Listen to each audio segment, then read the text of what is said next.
Hi. Oh, okay. I'm just a little bit.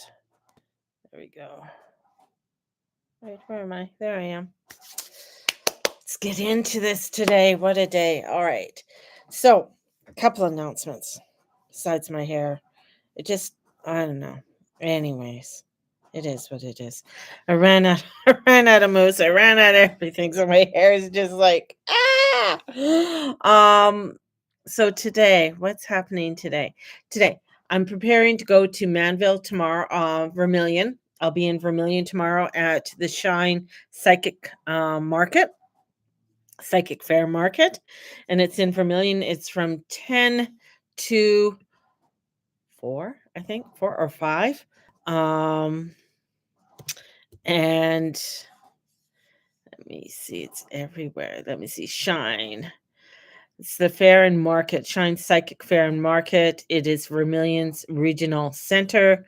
There's going to be card readers. We're going to have medium readings. I'm going to be there doing my readings, astrology and stuff, and tarot readings as well. There's also going to be some beautiful handcrafted items and unique items there. I'm going up with Virginia. Virginia does beautiful earrings, ribbon skirts, and many other beautiful unique items. So it's going to be fun. Um, there's going to be some really beautiful people there. My readings are $55 for 20 minutes, so definitely join in. It's going to be a fun time.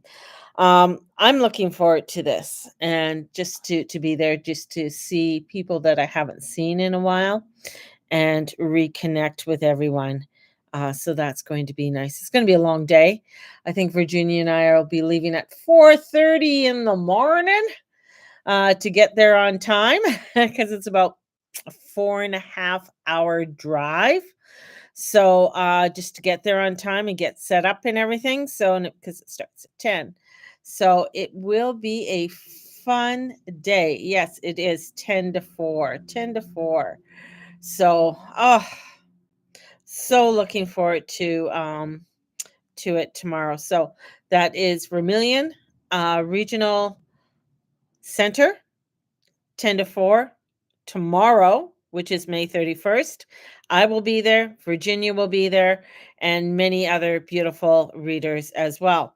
Um, I'm not sure if there's a cover charge or not. I know there's a door prize.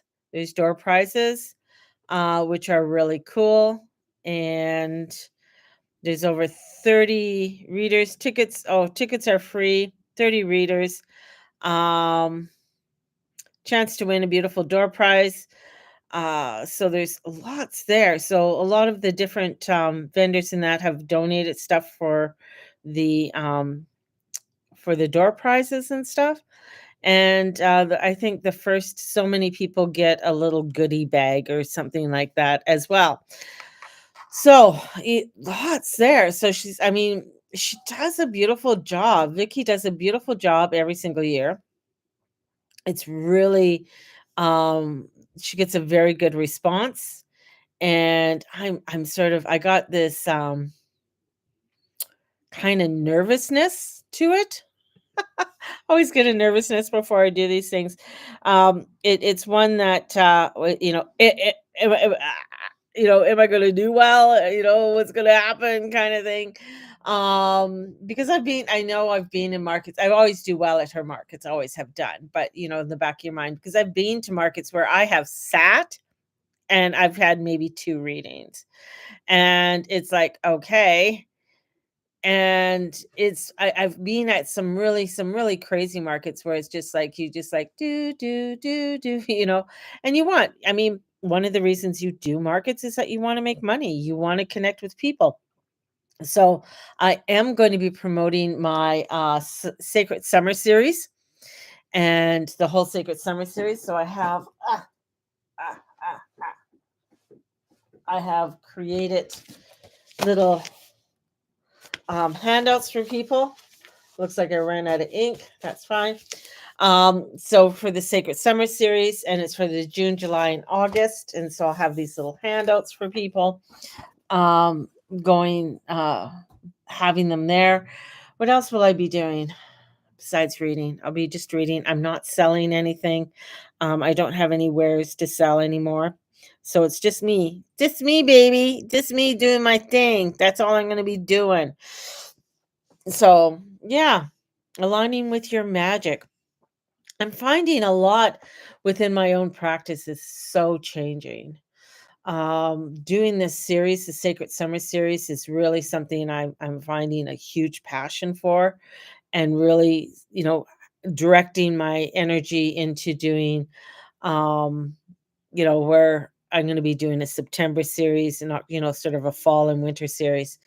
So my direction for doing a lot of my work is totally changing, and I know my guides have told me that a long time ago, but yet, when you hear the message, you kind of get scared because you're not sure exactly what that's going to look like. And even the little menopause thing that I'm doing on just just doing little TikToks and putting them out there and doing a Substack. If you want, you can follow me over at Substack, Mary June Tracy. And yeah, I do little posts. I do a post there every day. I just did a post on the cooling down and cooling your body down. So I just did one there. And I'm going to be writing one up for today's astrology. It's going to be what we're going to be talking about in just a few minutes. So I feel, especially after this Gazini that just happened, and I feel like there's just a lot of information that has come through of taking me to the direction where I want to go, take me to where the inspiration, and allowing myself to open up to a lot of this inspiration that's coming forth. So that's one of the reasons, like, I mean, of course, going to Vermilion is huge, but I feel it's huge to me anyways. But doing these things is that I feel like my direction for teaching, my direction more so to creating sacred space for people, and doing that sacred space. And this is where it's like, it's not so much where the psychic medium part of me is always there. It always has been. I've had it since I was little. It's not like it's going to float off or anything. But it's not a stressor point for me. Like, um, to connect with the dead. Yeah, I mean, I connect with the dead all the time. They're always there. I'm just saying. Um, I was listening to it was, oh my gosh, it was a transmission, and it had to do with the Queen's procession. And there was just, it was like a when the mic is open, and then they get sort of an audio, and they're not sure, people don't really know. And there was, before the commentator for the BBC came on talking about the procession, there was an odd audio that came on, and they can't explain it. And it was basically, it's almost like it felt, and this is part of my mediumship. As soon as I heard it, I just went, whoa. The Queen, it felt like the Queen when she died was, there's a space in between spaces before we go, and it's almost like she didn't wanna go. She didn't wanna go to that space. She didn't wanna go to the next one, and the message came in that death is is not reversible. So, it was like the Queen wanted the death to be reversible. And I was just like, "Whoa," and I was watching this program, and this one guy who does, he, not astral projections, but he can sort of, like, go into, anyways, I can't remember the name of it, but he was talking about that, and as he was talking about that, I just closed my eyes just to, because they played it again, and it was like, I felt like I was there. I felt I was there listening to that, and it was a very dark space. It was kind of a dark space.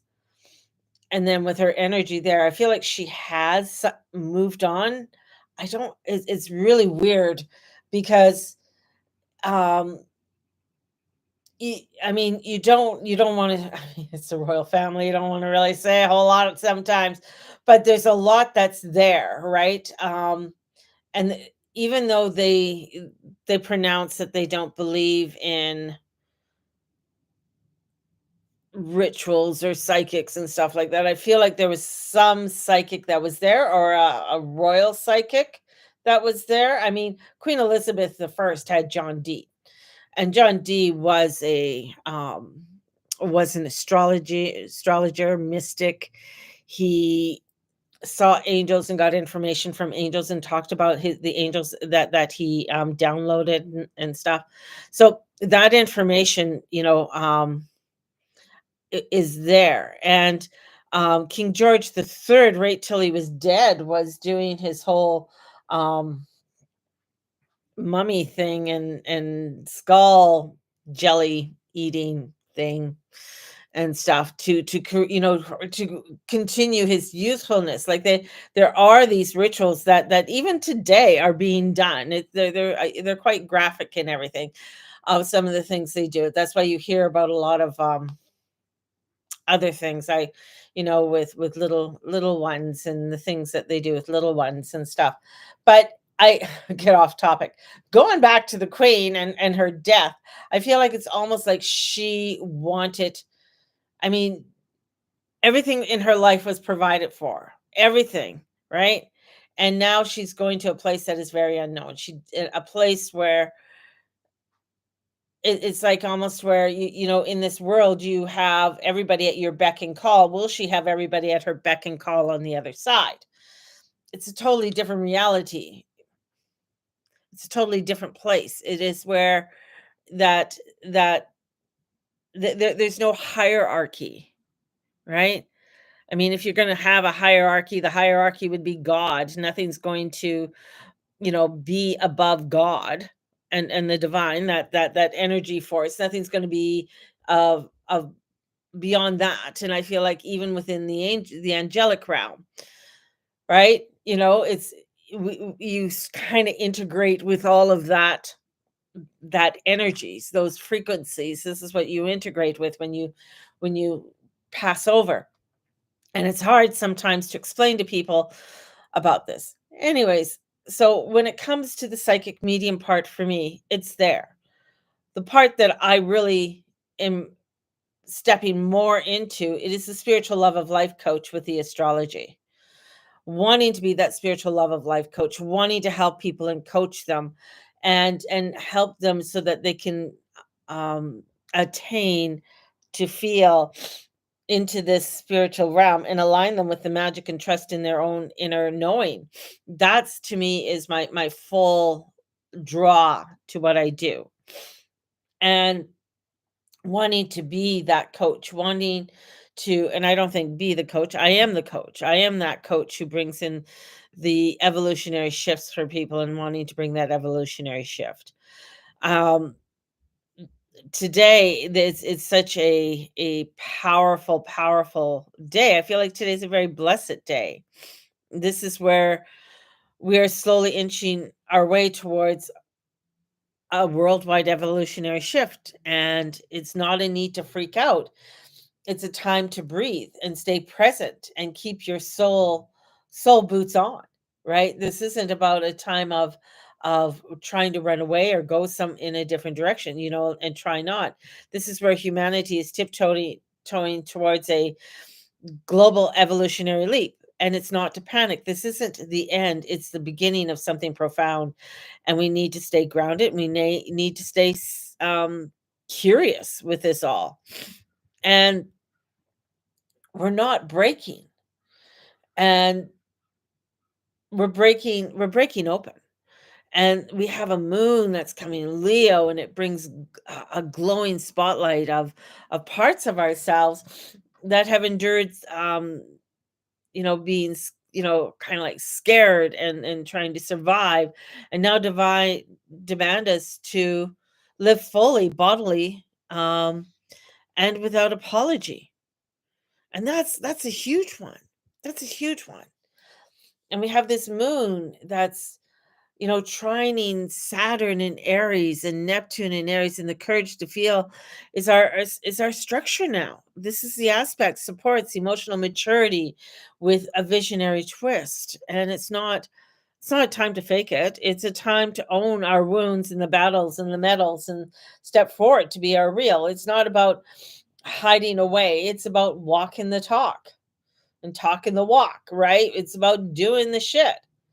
And we have Mercury and the Sun and Jupiter and Gemini. I mean, it's a buzz. It's a mental buzz. There's stories are flying, energy's going through, thoughts are blooming, dialogue. This is about chatter, but it's not. But don't let your. It's not about getting yourself scattered with everything.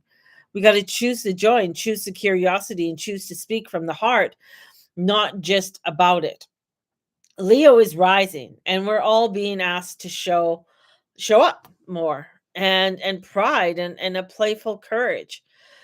Leo wants authenticity and performance with the soul, performance with the soul, not just performance, not just for you to just go out there and pretend. This is truth. This is our essential medicine. And we have emotional scars, and they're not shameful. They are scarred map of our growth.